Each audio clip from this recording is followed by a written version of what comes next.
afternoon, all attendees. This is Kelly Calloway, and hopefully you can hear me and you can see my screen. And if you don't mind verifying that in the chat box, that would be awesome. If we could just hear from at least a few of you that I am coming through and my screen is showing. Okay, so we'll go ahead and get started. My name is Kelly Calloway, and you've by now received several correspondences from me, or at least I hope you have. It's my job, one of my many jobs, to try to help shepherd you through this Blue Ribbon School application process and try to help you make your applications as successful as possible. So we'll move quickly today. I know you're all very busy, and I will try to get you out of here before the planned stop time of 6. Let me tell you what we're going to be doing. We're just going to be going through the application itself and talking a little bit about each part. When you've finished your application, or when you feel like it's finished, you're going to be submitting that application to us for a TEA review. And our job in doing that review is simply to, again, help you try to make your application as complete and as successful as possible. So these first 2 sections are really short. What we check when you send us your application on part 1 is that every question is answered and that you've used your complete 9-digit zip code. I have no idea, but USDE is really persnickety about this. So make sure that you have the complete 9-digit zip code. I couldn't even nominate you until Amanda was able to find all of those zip codes. Speaking of Amanda, let me introduce another couple of TEA staff members who are here with me. Amanda Collins, from whom you've also received emails and with whom you will probably chat or exchange emails over the course of the next few months. And Audrey Willman, who is running the webinar for us. So it turns out that the chats that you have been sending are showing up in the question and answer box, which is fine, because I did want to point out the question option as we're going through this webinar. If you have questions that I haven't answered, then please feel free to type them in there. To the extent possible, I will try to answer those during the webinar. But if I can't get to all of them, then Audrey will be providing me with a list of all the questions that you type in, and we'll make sure you get answers after the webinar. For the second section, again, TEA is not checking your demographic data. We're just checking that every question is answered. We used to be able to provide that demographic data to you, but we don't have the capability to do that anymore. And so you're kind of on your own about that, although we are certainly happy to try to answer any questions that you may have about that demographic data. But now we're getting to the meat of the application. Part 3 is the summary. Think of this as your first impression. This is your chance to wow the Blue Ribbon School reviewers with the story of your school. The things that we're going to be checking for, and let me back up again just a tad and tell you that these bullet points that you're seeing in each of these sections have been compiled from the instructions in the application and also from the Tips for Success document. So I wish that I'd put this in as a poll question, but I didn't. So maybe you could just raise your hand. How many of you have been able to access, to get into the USDE portal and access a copy of the application and the tips document?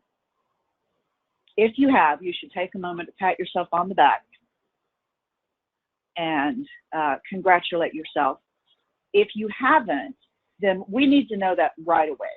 And so there's going to be an email at the end of the slideshow that you can use to let USDE and us know that you have not been able to successfully log into the portal. Either you didn't receive or you lost or whatever your unique login access.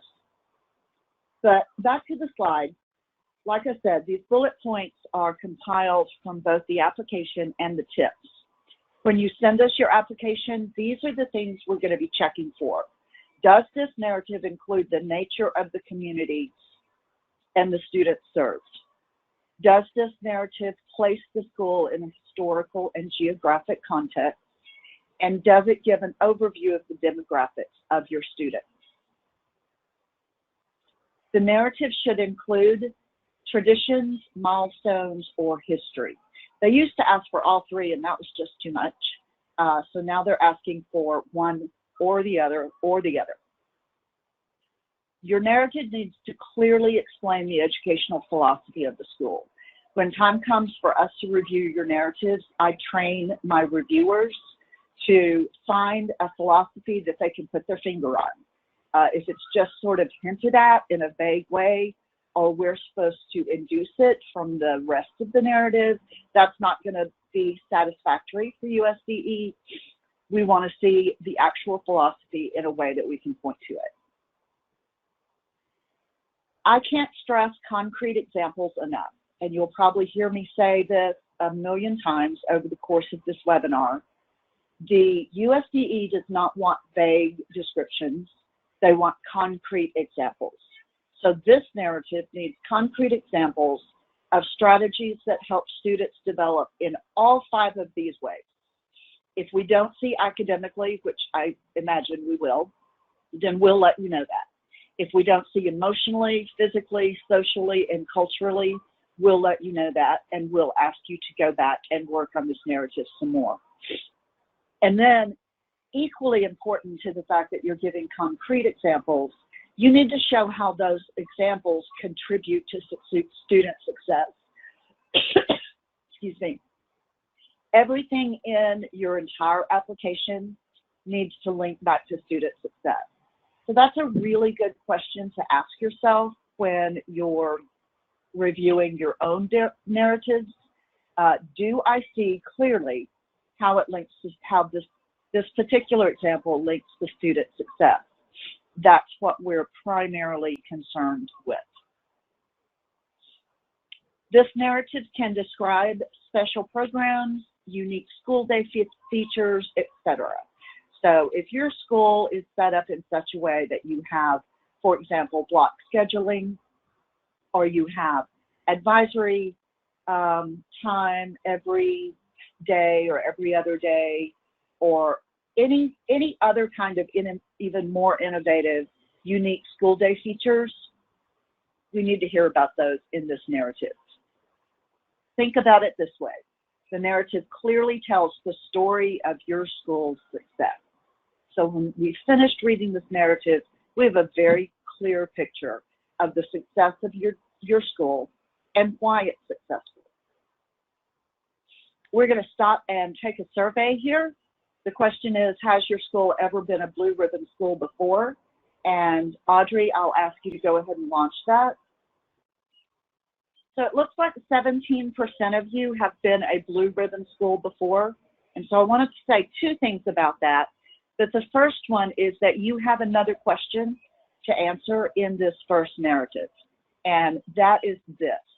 They want to hear what that's done for you. What was being a blue ribbon school, and what were the benefits of that? How has that served the school and your community? They also want to hear about any changes that have occurred since your previous winning of the Blue Ribbon School Award in the areas of curriculum and instruction, school climate and culture, professional development, et cetera, et cetera. So that's an extra set of information that you'll need to provide if you have been a blue ribbon school before. Let me go ahead and say one more thing about this that's not in the slides. If you've been a blue ribbon school before, you need to ignore your previous blue ribbon school application. If you copy and paste from your previous application, USDE will send that back to you and say no. So make sure that this application is very different from whatever you might have used before because they update the application every year. But more importantly than that, if you've been a Blue Ribbon school before, they want to see that you've grown since that time. So if the only information is information that you already shared in your previous Blue Ribbon school application, they're going to send that back and say, yeah, but what's new? Why should you be a Blue Ribbon school again? I will also take this opportunity to say, I have known in the time that I've been working with this program, only 3 reasons why once you get to this point, you don't actually get to be named as a Blue Ribbon school. One of those is that you don't get your application submitted on time. The second, and this is the point I want to make, is that you are non-responsive to USDE's request for edits.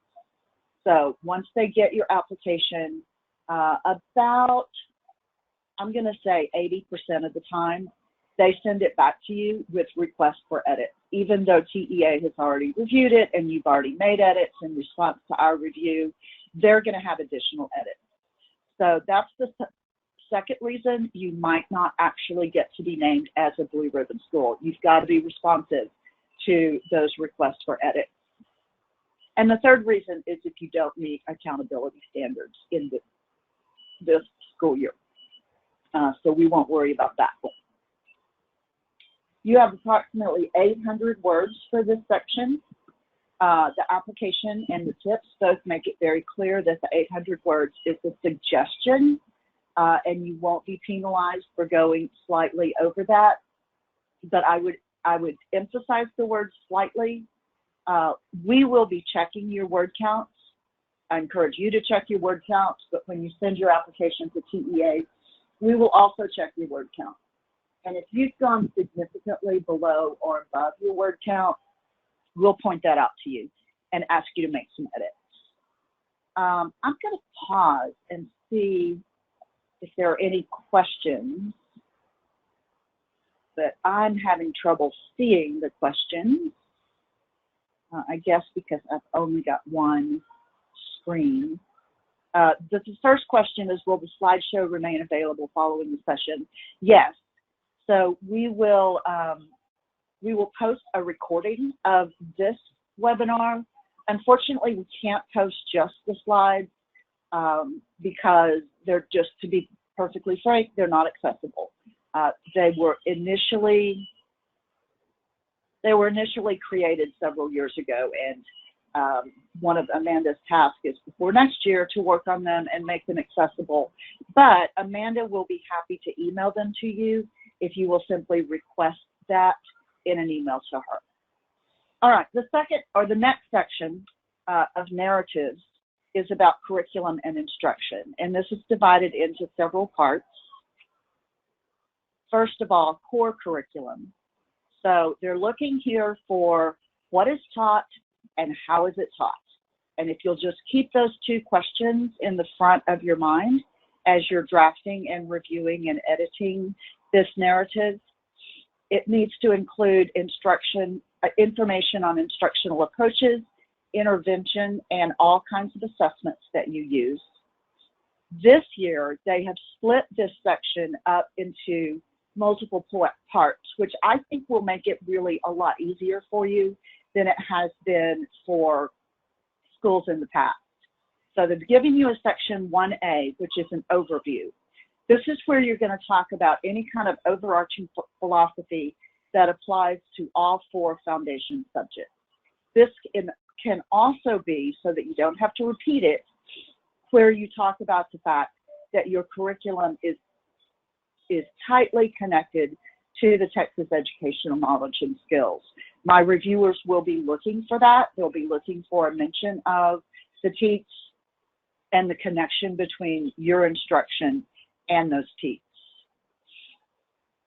Your narrative overall, and now we're kind of talking about the next 4 parts, needs to explain why each particular curricular approach was chosen.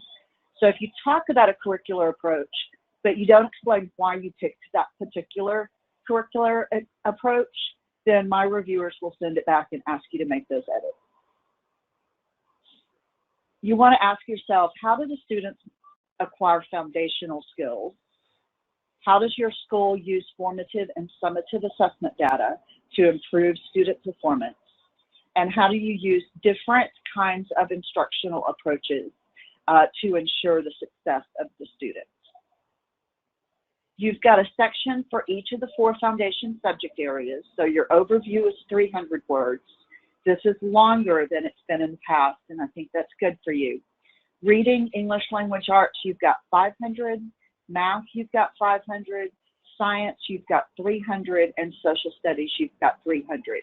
And as an extra note, your social studies section should include information about civic learning or civic engagement.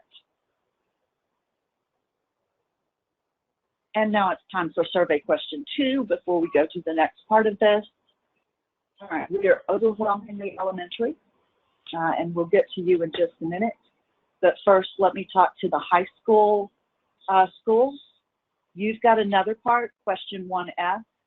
You need to use 300 words to draw clear connections between your high school curriculum.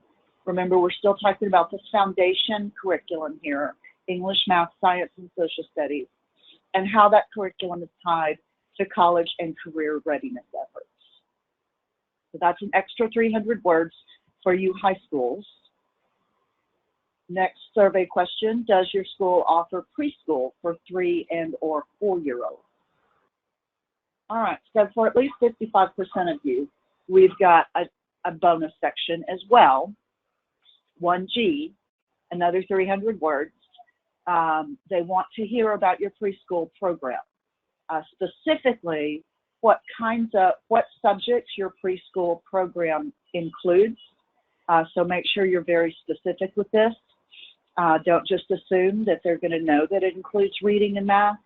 Make sure you say that clearly. And if it also includes science and social studies, good for you, because it should. And they want to know how that pre-K program aligns to early childhood and kindergarten standards, and what is the impact of that preschool program on school readiness for the kids who go through this preschool program. So those are the 2 primary questions, in addition to what do you teach, that you need to make sure you cover. Again, these things need to be very explicit. We need to be able to point to them so that it's very clear that you've addressed all of the requests of the application. Obviously, this is where I would hope that you would mention the Texas pre-kindergarten guidelines. Question 2 is about other curriculum areas, and they're looking for 4 very specific ones: fine arts, health and PE, technology, and I'm going to come back to that one, and languages other than English if you offer it. Some of you may not be able to offer languages other than English. The technology question is, let me be very, very clear, because this is a mistake that schools make all the time, and we have to send the applications back. This is not about how you use technology. This is about how you teach computer science. And so we're talking about the technology teach here. How do you ensure that your students have mastered those technology teach? So make a special note for yourself there, because it can be very easy to get off track with that and just talk about your pads and your laptops and your whiteboards and things like that. That's not what they're looking for here. They're looking for how you ensure that your students are computer literate. Again, you need to address how your programs address the TEKS. And then these questions seem a little odd to us in Texas, but which grades study the subject and how often do your students participate? Remember that this is a national application, not a state application.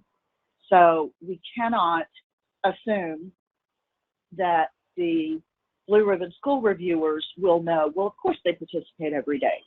So make sure you explicitly state if they participate every day, or if they participate 3 times a week, or if they participate every Monday and Friday, or exactly what your program entails.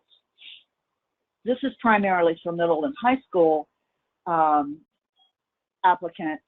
If it's an elective program that you're describing, then give an approximation of how many students are taking courses in that program. You've got approximately 700 words to cover that in. Question 3 is new and different this year, and I'm really glad that it is, because I think we're going to get much better applications as a result of how USDE has rewritten this question. This narrative describes the various methods and interventions that you use to meet the individual diverse needs of your students and their instructional goals.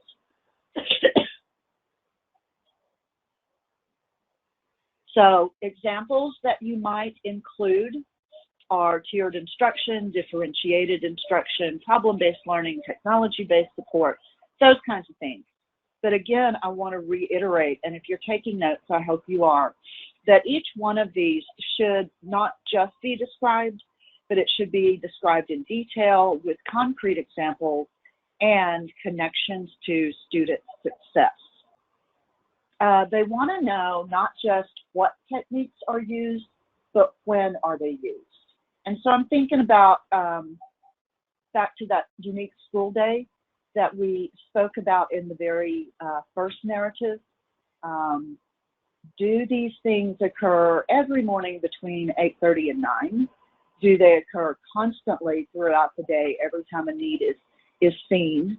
Think about exactly when those techniques are being used and make sure that you can point to that in your narrative. Next, survey question. Do you have performance gaps between your all-student group and any one subgroup? Okay, so it looks like most of you do, which is not surprising. You need to look at those gaps and ask yourself, is this 10% gap, a 10% gap or more?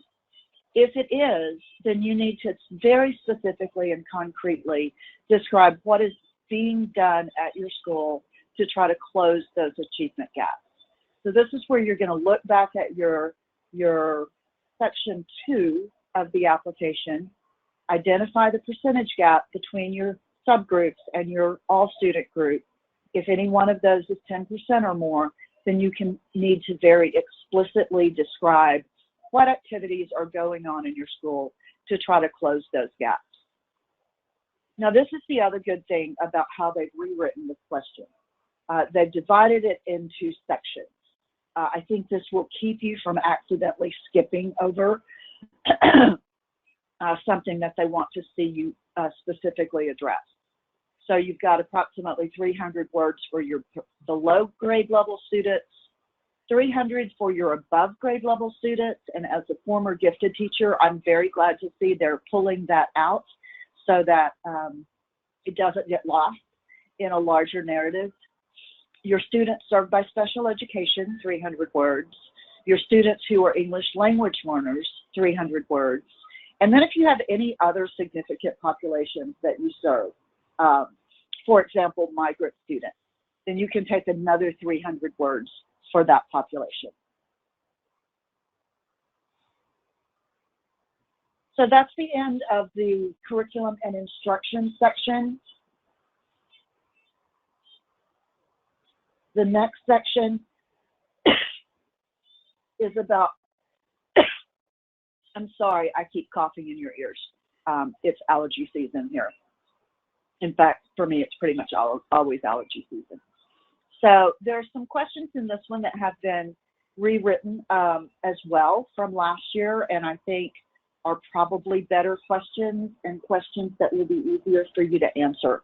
But the question 1 is about how you motivate and engage your students. How the culture promotes student academic growth, how it promotes student social growth, and how it promotes student emotional growth. Now remember, these bullets are all to be addressed. You can't pick and choose from them. So make sure you can point to a section about academic growth. That's usually the easiest one for schools to hit, social growth, and emotional growth, and that you can clearly and explicitly describe how you're promoting those things among your student population. This is kind of back to what we talked about at the beginning. Everything needs to be linked back to student success. So if you describe an environment that sounds really awesome and fun, but you don't describe how it connects, how it leads to success for students, then that's going to be sent back to you. You've got approximately 400 words for that. Looks like we're up to a next poll question, although I can't see it. There it is. The question is, to what extent do volunteers and community partnerships contribute to your success? And I gave you 3 answers. Just pick the one that you think is closest. So it looks like you're pretty evenly divided across those 3 answers.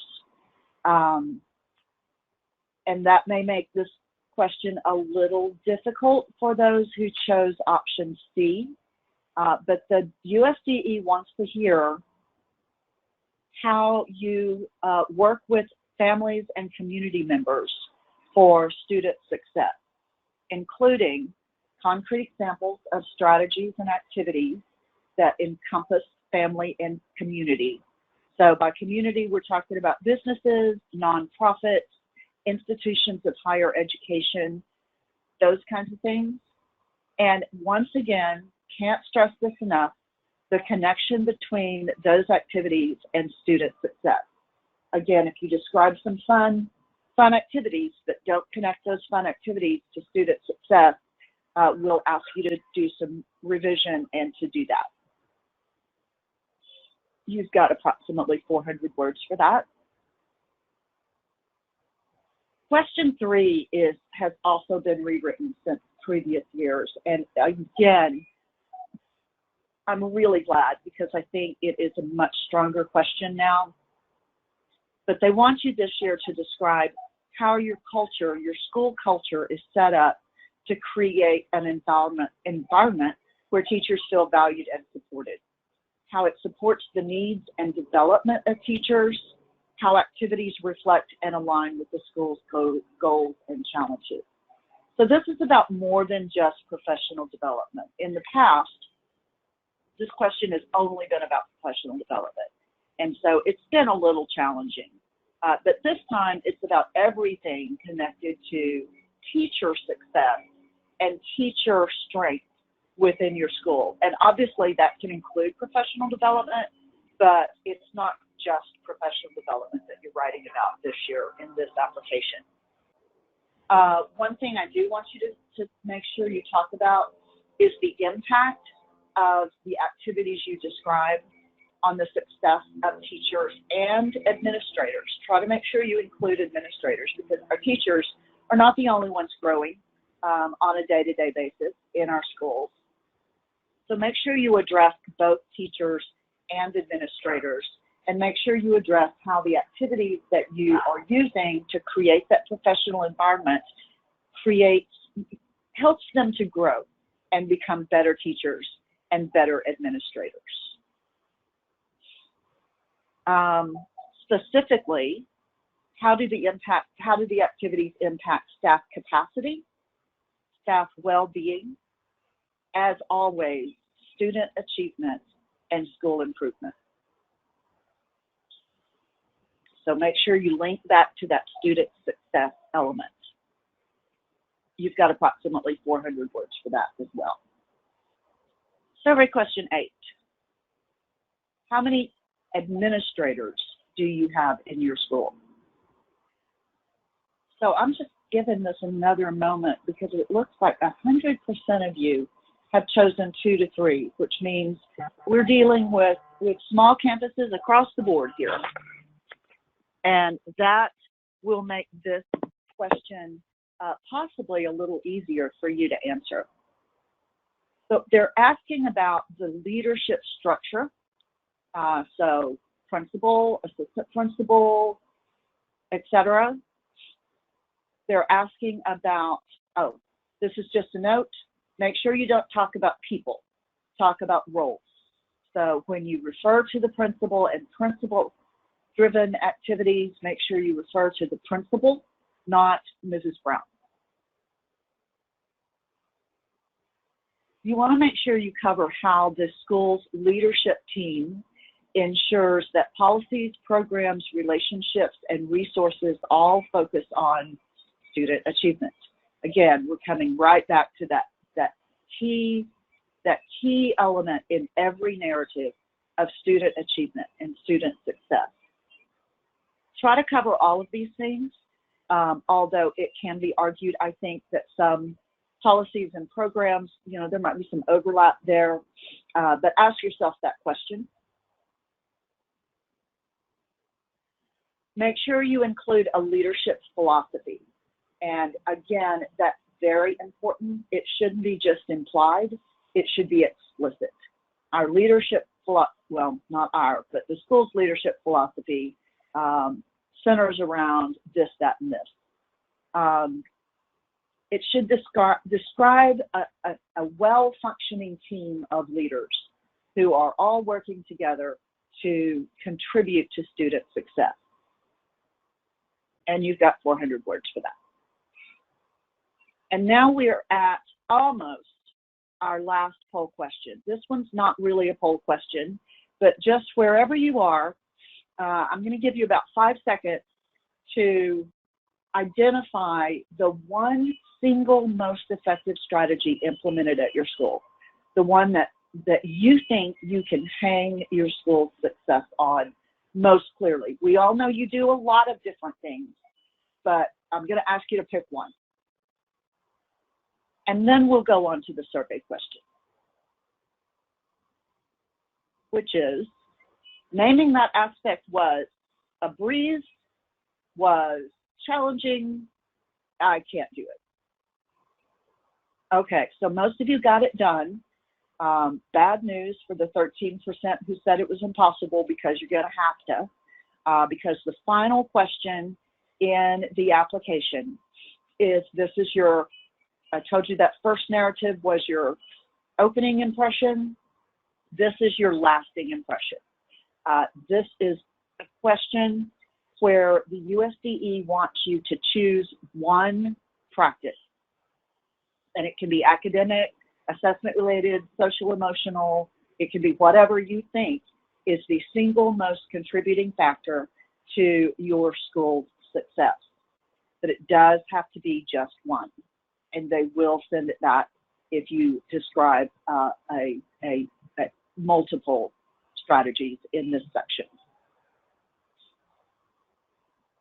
So think about the fact that when you identify only one that you're going to describe in the section, you're going to be able to give it a real deep description with thoughtful analysis that, guess what, clearly connects that practice to student success. And you're going to be able to do that better with just one than if you were trying to briefly describe several different strategies. So you've got 400 words for that. And that's your kind of final impression. This needs to be your best hat. So that's the description of what you need to include in your narratives. And now we're going to talk about the last part of the review that TEA will conduct for you, and that is regarding the overall quality of your narrative responses. These are the things we're going to be checking for. You don't use any individual's name. Mrs. Brown is never mentioned. You write strictly in third person. So you can't write at ABC Elementary School, we do this and we believe in this. You've got to find a way to say it in third person. Again, that's something that you will be asked to revise if you don't do that. You want to make sure that you don't include the names of any specific products, instructional materials, or vendors. You think, We don't want your narrative to come across as though you're endorsing a product.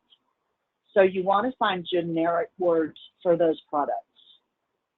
For example, if you use an interactive testing program for your formative assessment, you're going to want to just call it an interactive testing program, not name the specific program that your school has chosen to purchase and use. Obviously, your narratives need to be clearly written and easy to understand. We strongly recommend whoever works on your narrative, obviously that team of people is going to be revising and editing and working to make your narratives more clear. But once you think it's ready, give it to somebody who wasn't a part of this training and who maybe doesn't know your school as well as you do, somebody at a different school, somebody at the administrative office. Ask them to read them and see if they have questions. See if there are questions that they felt like were left unanswered by the way you wrote your narrative. We're going to be checking for the narratives to be free of grammatical and mechanical errors. I noticed that this year, for the first time, the Blue Ribbon School provided you at the end of that Tips for Success document with an application style sheet. They put this together, I think, from the mistakes that they see most often in Blue Ribbon School applications. I'm going to go several steps further and highly recommend that you use a professional copy editor. Your senior English teacher may be the best English teacher in the world, but that doesn't make him or her an expert copy editor. Copy editing is a very specific skill, and so hire a professional copy editor or work with a business, a local business or university who would be willing to donate you the services of a professional copy editor.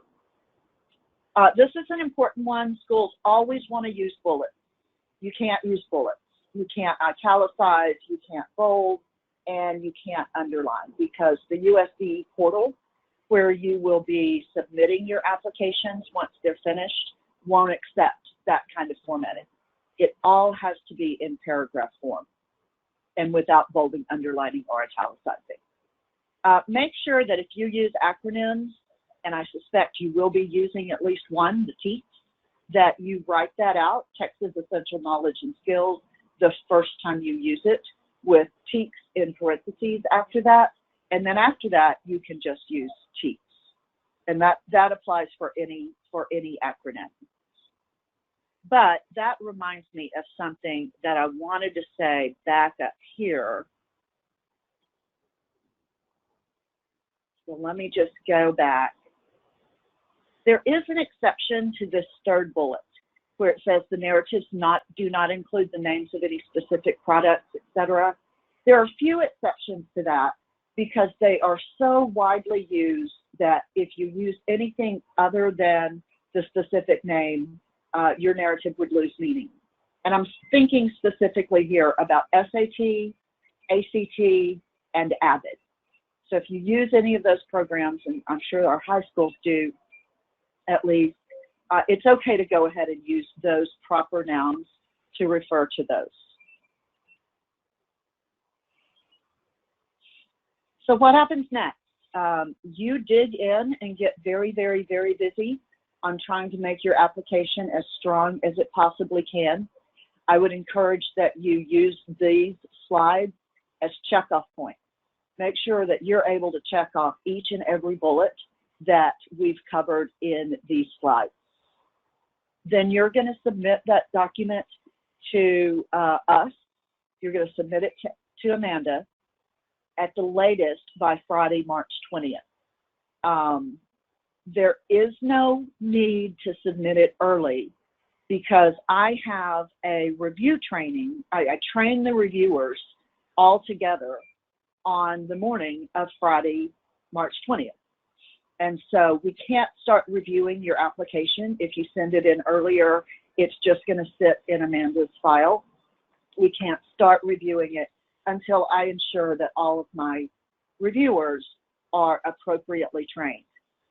On the other hand, there's a small benefit to sending it a little bit early, and that is because we will review applications in the order in which Amanda receives them.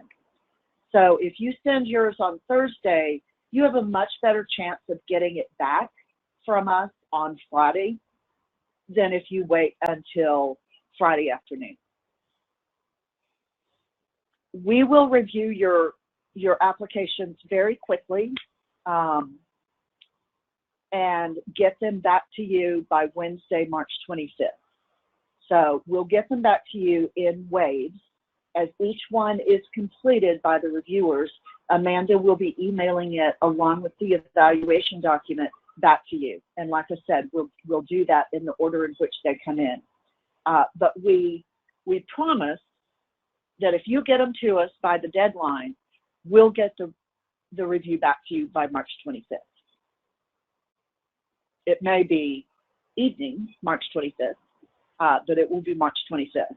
And then, of course, the big day, you will want to spend time between March 25th and April 6th making revisions and edits to your application based on the TEA review. Unfortunately, we cannot review it for you again. We don't have the capacity to do that.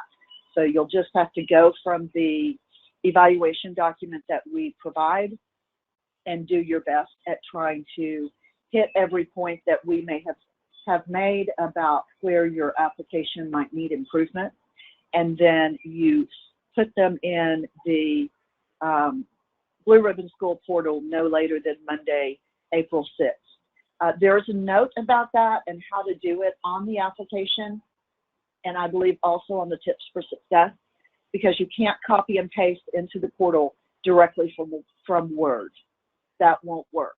So you have to take another step in order to get it into a format that will be accepted by the portal. But make sure you read your Blue Ribbon School information about that. Another thing that I would highly recommend that you do, and I think we've already mentioned this to you in an email, but do a little research.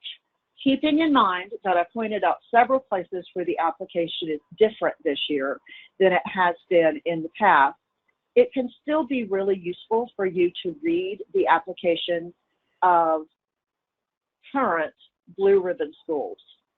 I would encourage you to choose Texas schools. I would encourage you to choose schools that have the most recent Blue Ribbon School status. And I would encourage you to choose schools that are most like yours. So similar demographics, similar size, those kinds of things. But if you spend a little time with those, I think you'll feel better about approaching your application. And finally, whatever questions you have, depending on what the question is, you either need to go to the National Blue Ribbon School help desk, or you need to come to us. So if it's a question about the portal, we cannot help you with that. So you're going to want to use this help desk link on this slide. This is also the link you're going to want to use if you have not yet been able to successfully log in to the portal. On the other hand, if you have any questions about the state's process or how to get your document to us for review, you can email Amanda and or me, and we will try to help you with that. And I believe that is, in fact, all I have. I should have put a thank you slide at the end, but let me just say it out loud. Thank you so much for joining us. I know you guys are super busy, but I hope that even though we've run through things quickly, you will have found this conversation helpful when you start to write your narratives. Again, we will post a recording of this, and Amanda will email you a link to that recording. And if you want the slides themselves so you can print them out and actually use a pencil and check off the bullet points as you hit them, then email Amanda and she will be happy to share them with you. All right, I am going to close you out and let you go 8 minutes early. I'm sure that everybody's pleased with that.